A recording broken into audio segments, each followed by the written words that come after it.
అసలు అమ్మవారికి వాసవి కన్యక అనే పేరు ఎలా వచ్చింది? పరమేశ్వరి అయితే మనందరికీ తెలుసు, ఆవిడ జగజ్జనని కాబట్టి చివర పరమేశ్వరి వచ్చింది.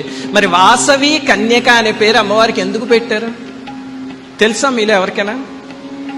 ఎలా పెట్టారంటే చెప్తాను. అమ్మవారు కారణ జన్మురాలు, ఆవిడ చరిత్ర చెప్పుకుందాం మనం.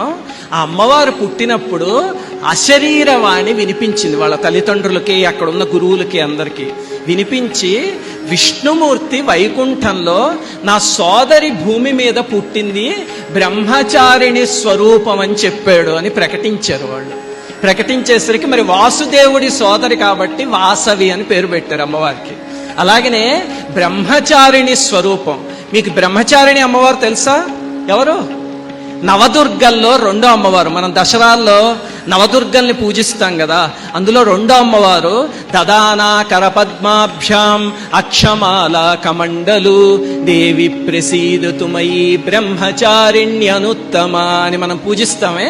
ఆ బ్రహ్మచారిణి స్వరూపం కాబట్టే కన్యక అని పెట్టారు. అలా వచ్చింది అమ్మవారికి వాసవి కన్యక అనే నామం. ఇప్పుడు ఇది తెలుసుకున్నారు కదా. ఈ నామాల్ని శ్రీ వాసవాంబాయే నమః అనగానే విష్ణుమూర్తి సోదరి, వాసుదేవుడి సోదరి అని మీ మనసులోకి వచ్చింది అనుకోండి, వాసుదేవుడు పొంగిపోతాడు, ఆయన సోదరి అమ్మవారు పొంగిపోతారు. చదువుతున్న మనకి ఆనందం కలుగుతుంది. అష్టోత్తరానికి అర్థం తెలుసుకుంటే ఆ ఆనందం కలుగుతుంది. అందుకనే చెప్తూ మీ చేత చదివిస్తున్నాను.